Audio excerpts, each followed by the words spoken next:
There we go. Sorry about that. So we'll try this again. Welcome to the Dorkstream. We are doing a special Sunday edition because we had other stuff to talk about last night, and I wanted to be able to bring you some video. If you don't like sports ball, this one is probably not for you. So we're going to talk about what was one of the biggest upsets in English football, or as we call it, soccer, in quite some time. And as you can see, I'm wearing the away jersey, as it happens, of the Dorking Wanderers Football Club. And they're a football club that we will be partnering with for the next 7 years, at least. We are one of their shirt sponsors, and we're doing this because Castalia Library is going to be making a significant push into the UK deluxe book market once we have the bindery fully operational. For various reasons that I won't bore you with now, we think that there are some really good opportunities there, and we actually have a lot of excellent industry, publishing industry contacts there, and so forth. And also, the overall market is a little bit smaller. It's a lot more easy to tackle directly than the entire United States. Which of course is being well served on the leather book front by Easton Press. There's really not any significant deluxe publisher like us in England, and since we're in Europe, it's a lot easier for us to deal with that than to deal with the States. Now, this doesn't mean that we're going to change anything that we're doing with the community. The community stuff is mostly in the US. That's fine, that's good. And we'll continue to make that the number one priority. But we've now reached the point where it's time to think about the next steps. The bindery is overkill for what we're doing with just the community, and we've already got numerous publishers contacting us, wanting us to talk about what we could do for them, etc., etc. And so one of the questions that kept popping up when we were talking to publishers is, well, what are you going to do for marketing? What do you do for marketing? What can you do? And we can't exactly say, well, we've got some really well-known people that we can get to talk about our books. They've got 300,000 followers on Twitter and this and that and the other thing. Publishing industry people are not really big fans of political commentators as a general rule. And I'm not even talking about which side of the political fence they're on. I'm just saying that the publishing industry is very old. Cambridge University Press goes back to the 1500s. So they don't really get stuff like TikTok. They don't really get how advantageous it is to work with people like Owen, Razor, me. And so we needed to come up with something because this question kept coming up. I was talking to some Japanese publishers a few years ago, and one of the reasons why the talks never went anywhere is because they just didn't get the concept of crowdfunding. They didn't understand the significance of the size of our print runs. They had no concept whatsoever of print on demand. They'd always be asking questions like, well, what is the print run going to be? And you would say, well, we don't print run is not applicable. They're like, so you won't do a print run? Well, yeah, we're doing a print run. I mean, we're going to print the books, but we're going to print as many as we need. If people buy the books, we'll print them. We don't print them first. And they couldn't wrap their heads around it. So anyhow, I've known for a couple of years that when we got to the point that the bindery was going to start operating, we needed to do something on the marketing side. I was watching Welcome to Wrexham. They had a 8-minute section on Dorking Wanderers. I love the story. I love the people. They're actually kind of similar to us. Their community is a little bit similar to ours in some ways. Very much do it their own way. Don't give a damn about how anybody else does anything. Their manager steadfastly refuses to even get his coaching qualifications. They started off in a park and rec field, paying a £50 entry fee to the league, and since then they've won 12 straight promotions, which is a record in the history of football. It's basically the equivalent of starting off with a junior high team and working your way up to like the Mountain West Conference. maybe even like the ACC. So they're currently in what's called the National League. That's the league that Wrexham was in. That Wrexham won last year, if you watch Welcome to Wrexham. And they're not doing so well this year. They're struggling. And in fact, just this Saturday, they were playing a game on national television. They're playing against the league leaders, Chesterfield, who are so good that they were on track to beat Wrexham's record last year of the most points ever scored in winning the league. You get 3 points for a win, 1 point for a draw. And so, to say that they were the underdogs on Saturday doesn't even begin to make the point. The only reason that all the cameras were coming and that it was on ITV was because Chesterfield was expected to clinch the title. And so they wanted to, have the cameras there, show them all celebrating, et cetera, et cetera. But, the fascinating thing about Dorking Wanderers is that they're literally the original Never Say Die team. When they won promotion, when they won the playoffs, and that took them to the National League, they were actually down a goal in injury time, still came back, tied it up, and won it in the overtime. So that's the setup. The team's been on a poor run the last few games. Personally, I had some issues with some of the decisions being made. I'll explain that afterwards. But first, let's just enjoy the video. This is from DWF-TV. It's a young man who films all the game, goes to all the games, films them all, I think, on his iPhone. Does an amazing job. Couch cushion super chat from Anthony. Thank you, Anthony. So anyhow,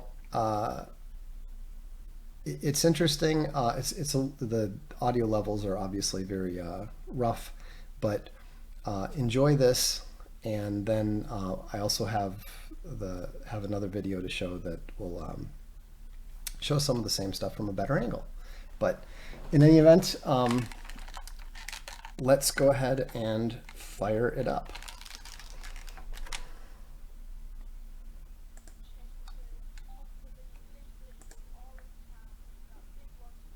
And it is aiming to be an absolute thriller at Meadowbank for this lunchtime kickoff on TNT Sport. Chesterfield's promotion charge has been nothing short of absolutely phenomenal. I mean, they're so far ahead of second place right now that, I mean, just draws could get them to the league at this point.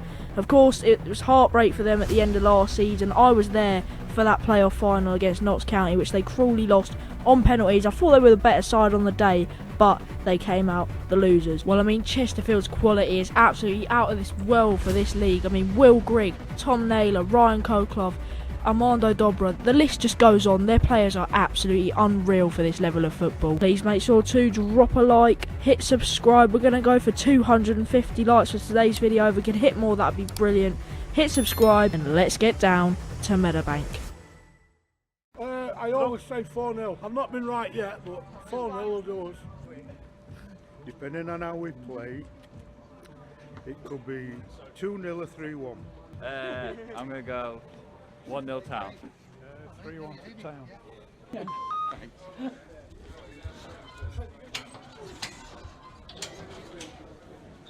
So guys, we're inside the ground now, and what a huge game this is going to be. Chesterfield have brought 1,000 fans. It's a near sold out away, so it's absolutely amazing for a lunchtime kickoff. I reckon the home end's going to be pretty packed out today as well. Of course, BT cameras are here for this lunchtime kickoff. It's a strong team, similar to last week. Of course, no Craig because of the sending off last week, but come on boys, I have a feeling this is either going to be a Chesterfield 4-0 or we can sneak this 2-1. Come on Dorking, I will see you at kickoff.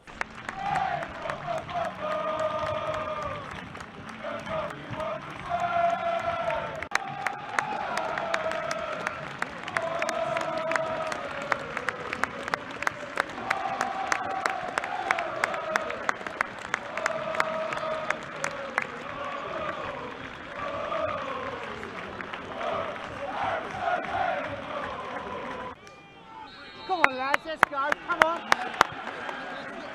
Come on!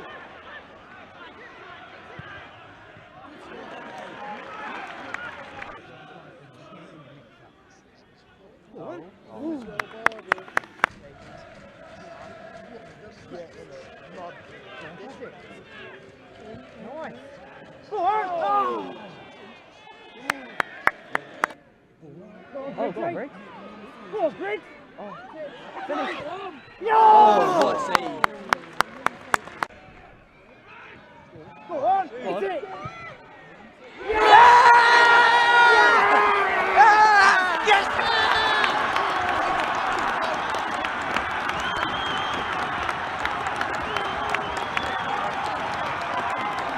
Get in! Danny Pipers, what a hit from the rebound from the corner. Get in, boys!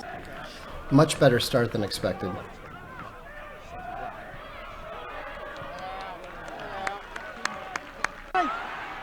Go on! Hit it!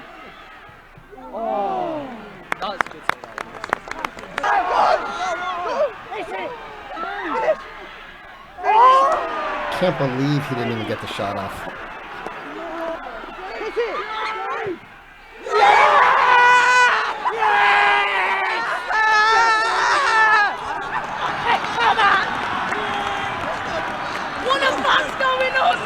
Get in! Alfie Rutherford, what on earth is going on? Come on!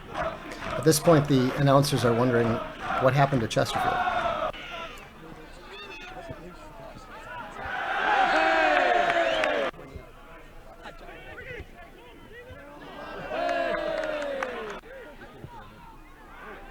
Go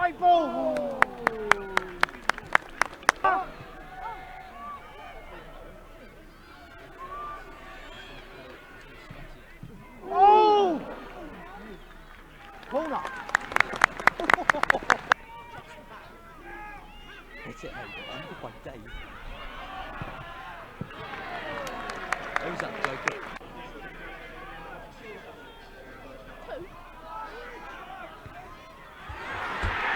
That was painful. Painful and unnecessary. Chesterfield get one back right at half time. What a head around the back, but come on, boys, pick ourselves up.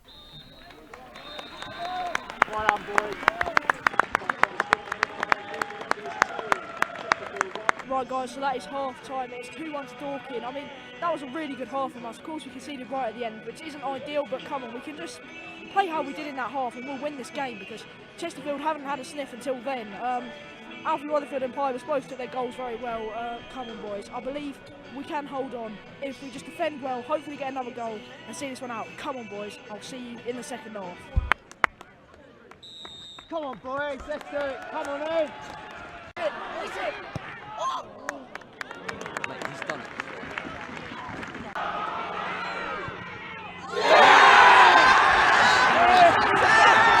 Fucking shit!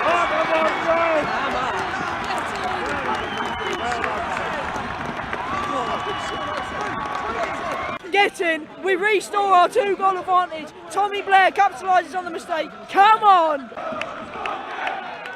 What? Let him shoot, let him shoot, let him shoot, let him shoot, they're winning. It's Jeff. Mate, all the shooting in the water was cold, it's into this shit now.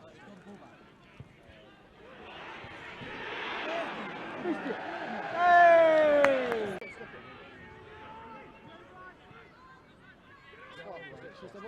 We won't need a pitch from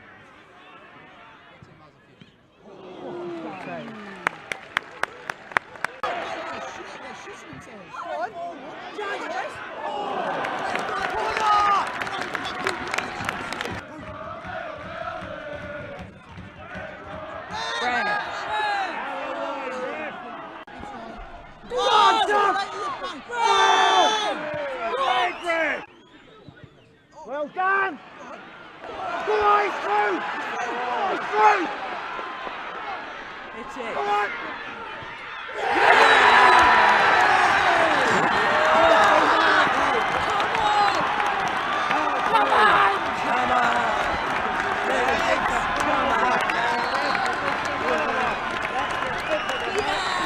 Oh, Jake.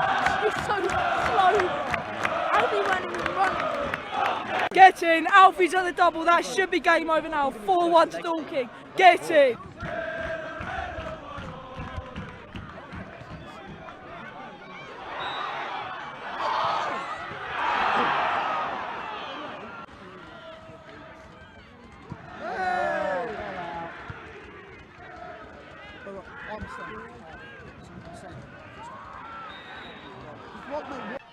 It's fine.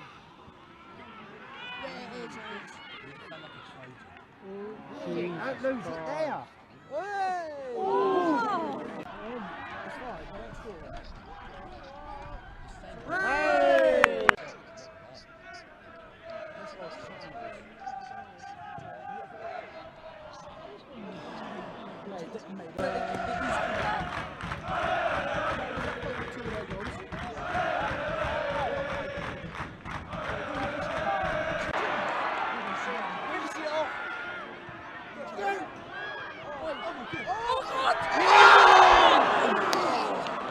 Right, we'll see you.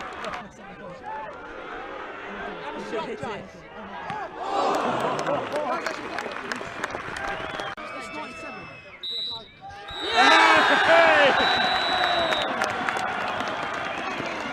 See you next year, Chesterfield. Wow, where on earth do I... Yeah, so that was interesting. Anthony says Chesterfield seemed to be playing low energy. The problem I think that Chesterfield had was that, number one, they're the league leaders and they're playing the team that was second from the bottom. And so I think that they were going in with a insufficient level of respect. It's pretty common in soccer. I've seen this with my own teams. When you're the much better team, you sort of have a feeling that your talent advantage is just going to eventually pay off. And and usually you're right. Usually you're fine. But the thing is that Mark White, he's the guy in the all black with the black baseball cap. He's the owner of the team and the manager. Really interesting guy, really funny guy. Very smart, but very unconventional. And I really kind of disagreed with some of the stuff that he was doing recently, because they went to a back four twice, had the first 2 clean sheets, which means they didn't permit any goals for the first time all season. Then they have a huge game last week against another team that they're battling for relegation, and they switch to a back 3 again and lose 4-1. I was just thinking, what on earth is going on? And now this is the difference between somebody who knows what they're doing and somebody who really knows what they're doing. What they should have done going into this Chesterfield game conventionally would be to switch to the back 4 and so forth. The problem they have is that tall defender, his name's Hollis. He is a very good central defender, but the captain and the other central defender was out because of a red card from the game before. And so even if he wanted to play a back 4, he couldn't. But what he did was he addressed another problem that the team had been facing, which was that the players were really focused on playing ball control. And furthermore, they didn't have any true strikers. The guy who scored the 2 goals, Rutherford, he's just returned recently from an ACL surgery and so forth. And then their other striker blew an ACL early in the season. So they've basically been playing without a true striker for the whole season.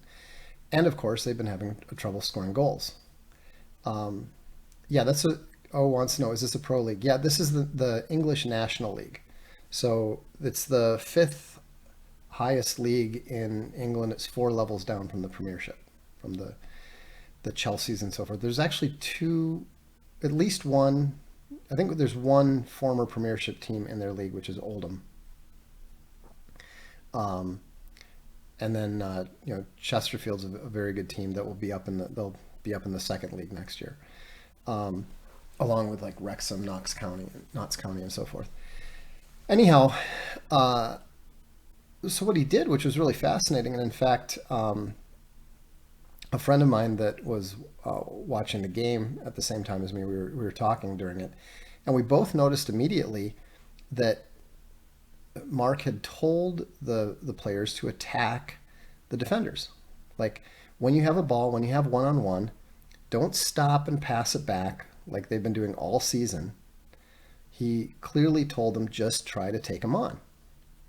And the advantages, and this sounds a little bit counterintuitive, but what we realized pretty quickly is the big advantage of that is if you lose the ball when you're passing it around, half the time you lose the ball in the sort of area between the midfielders and the defenders when you're passing it backwards.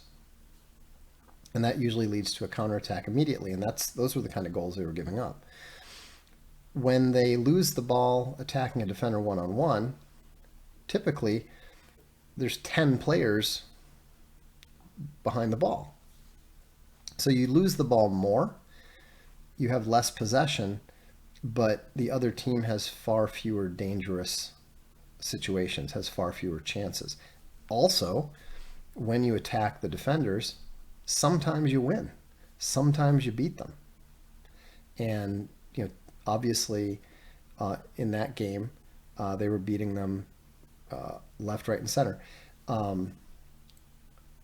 So it would, this is the 5th league, Division 5, as it were. And so they're professionals. Most of them are pretty young. A few of them will play at higher levels. right now Dorking is the only team in the National League that's part-time.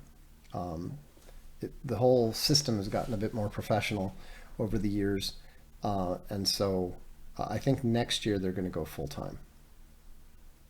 And that means that the players won't have to work other jobs, et cetera, et cetera. The goalie, he's young. He actually plays for the England C team. So at some point he's probably going to move up, get sold, whatever. But before we talk about any further, let me show you the other video, and this will allow you to kind of see, the young man who made that first video, and we're going to talk to him about putting his stuff up on UATV and maybe getting him a better camera. But this other one is from the professional group that does an ongoing documentary on YouTube about the Wanderers. I think they're in their 4th season by now or something.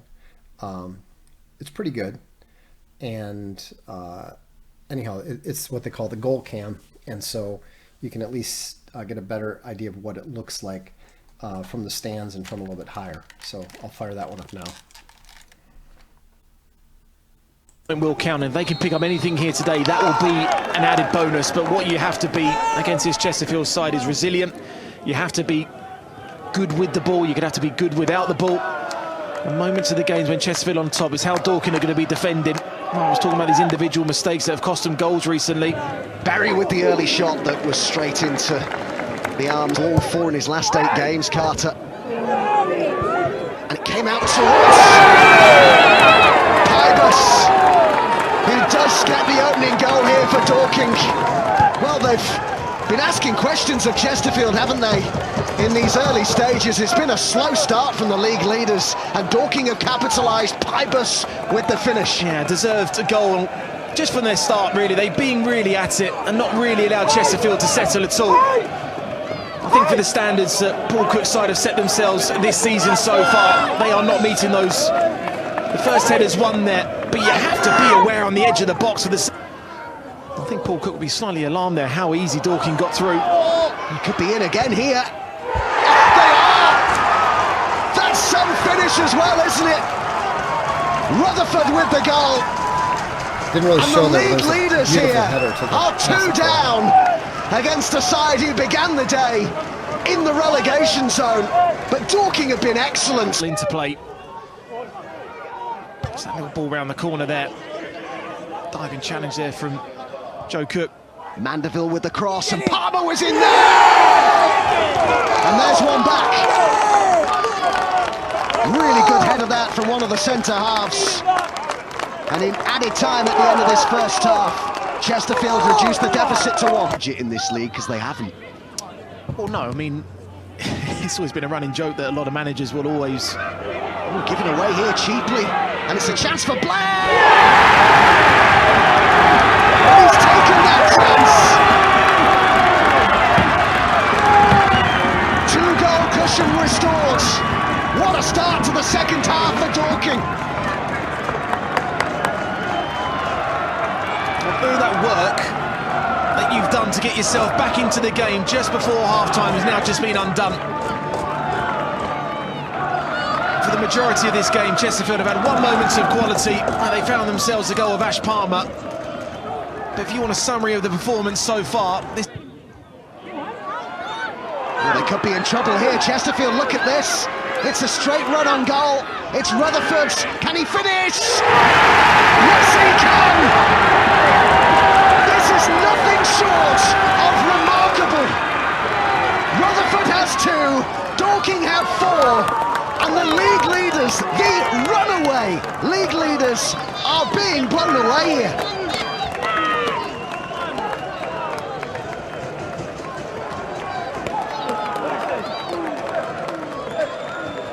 It just sums everything up. One side is at it, one side isn't. The mastermind of a fantastic performance here. A dream day for Dorking. A huge 3 points in their fight for survival. They move out of the relegation zone. Paul Cook's Chesterfield's beaten for only the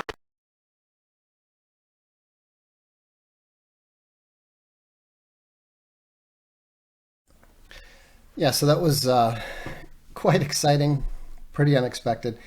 I think that everybody thought I was I was getting texts all through the game from one of the executives, and it was, I don't think anyone believed that. Well, I should say I don't think anyone except for Mark believed that we were going to win it until that third goal was scored right at the beginning of the second half. Just because giving away a goal right before halftime just seemed problematic. But it was really fun, especially in a season that's been pretty brutal with injuries and bad last second losses and all that sort of thing. But what's exciting, I think, for us as a community is that next season, if you notice that there's a logo on the back of the jerseys, next season that's going to say Castalia Library.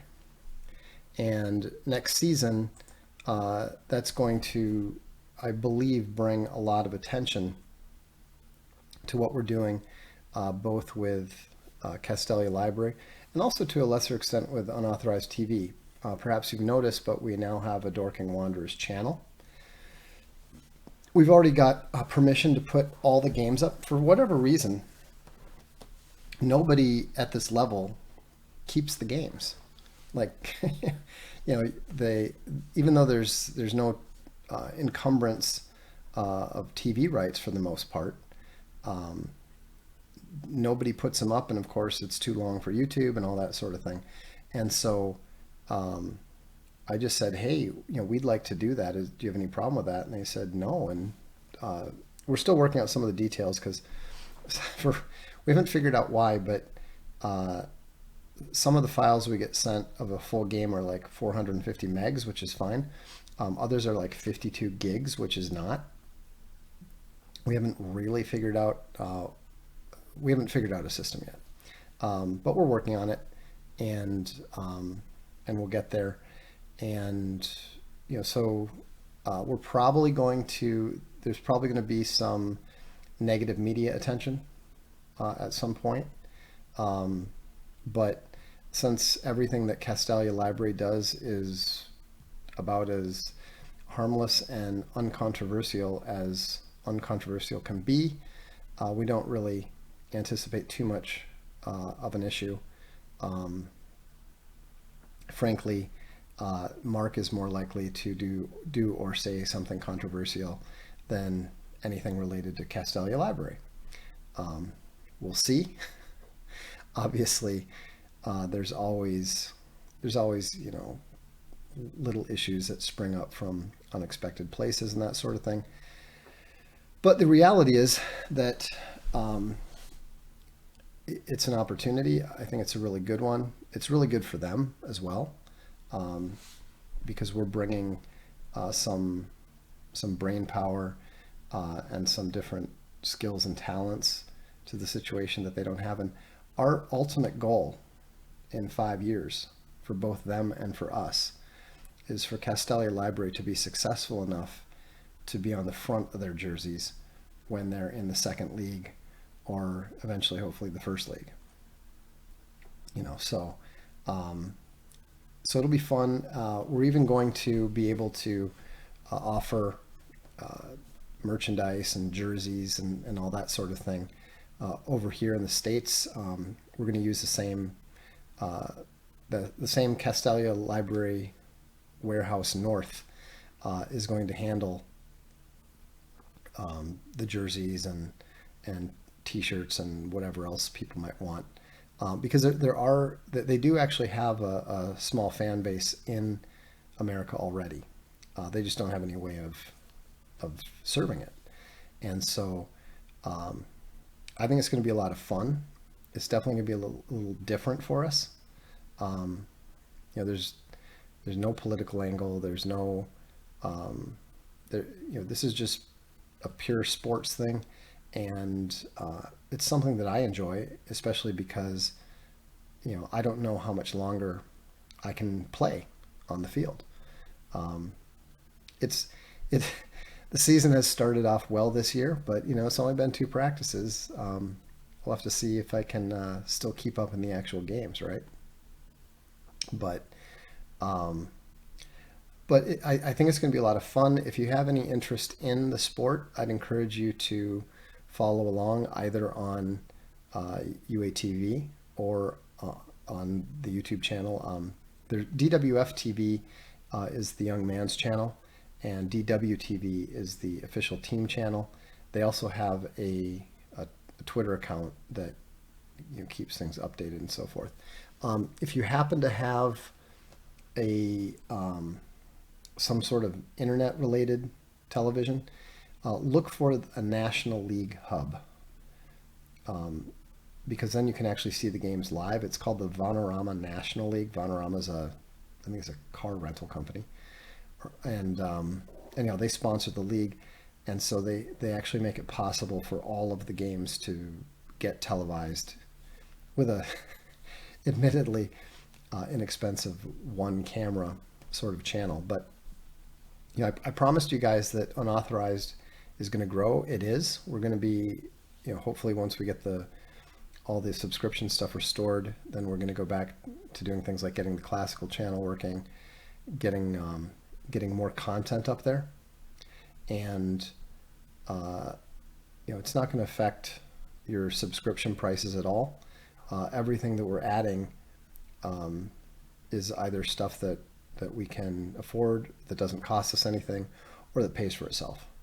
And so we're just going to give you, basically keep improving your options, keep improving your content, and hopefully we'll keep adding people. Right now, when we come back, we're hoping to hit 10,000 subscribers. So that's the goal.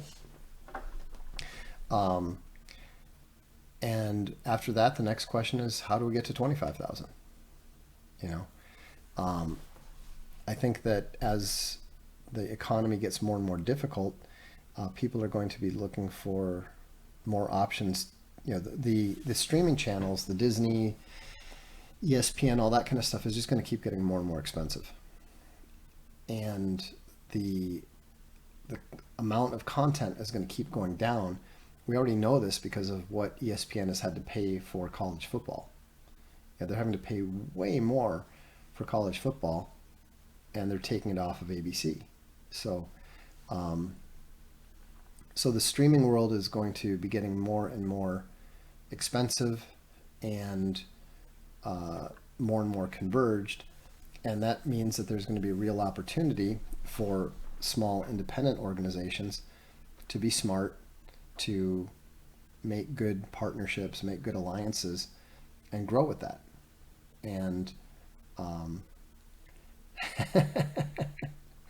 VFM Bear says, the wife wanted to watch a movie. It had Bruce Willis. I don't know what I just watched. I don't know if you're talking about the soccer match or if you're talking about the Bruce Willis movie. I see. He was talking about the movie. Nothing works anymore.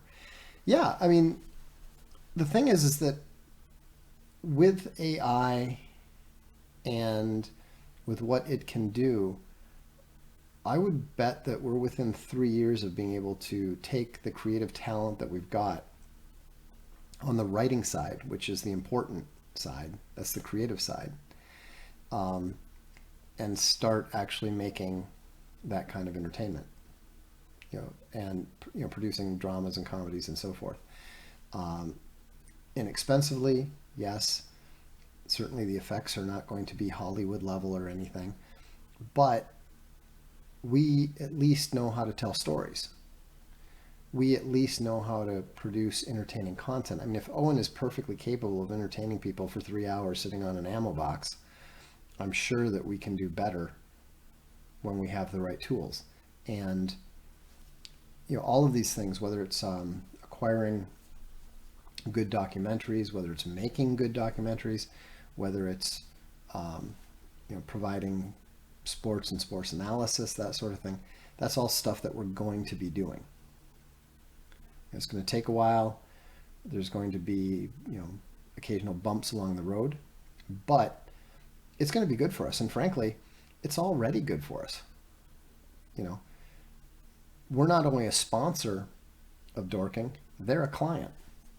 we're producing a leather book for them with, you know, their history, all their statistics, and we're going to help them crowdfund it so that they can you know, sell it to all their supporters, et cetera, et cetera. And that, you know, that's good for them, it's good for us, everybody wins. And you know, those are the kind of partnerships and the kind of alliances that we want to strike, which is you know, people who are underdogs, people who are independent, people who understand what it's like to operate on a shoestring budget and make it work, you know. And it's a lot of fun, you know. That's why I think it's going to be a lot of fun for us to participate in their ride, even as we continue on our own, you know. Because if there's one thing we know, the ride never ends. And you know, this may be an entertaining sidecar, but you know, we'll see. Fleckner and Bear says, sounds great, the future is bright. So anyhow, that's all I had. So I will see you this week. We're going to be doing some streams. I'm hoping to have some further good news about the library soon. So be well. I'm Vox Day, and this is the Darkstream.